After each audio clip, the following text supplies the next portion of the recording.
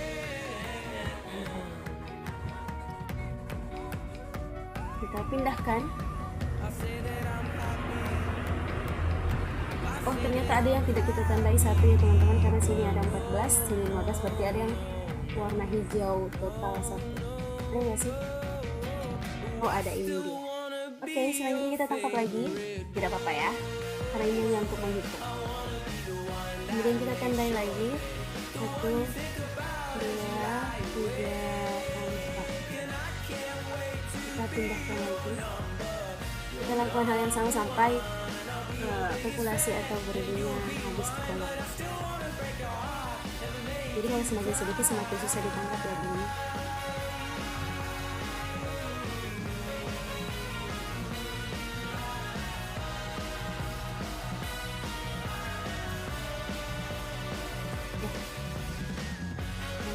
Kita tandai saja. Kemudian buka.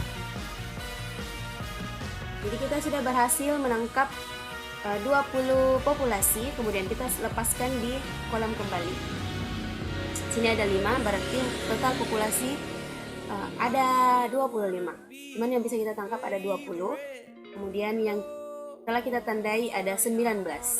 Jadi seperti itu teman. Jadi mudahkan bagaimana cara melakukan atau menentukan ukuran populasi. Kemudian kita lepaskan saja kembali ke kolam supaya dia bisa berenang dengan leluasa. Oke. Jadi seperti itu teman-teman. Jadi kita langsung unmark all saja. Jadi sudah ada 19 yang kita tandai. Kita langsung hapus. Oke deh. Udah kan teman-teman?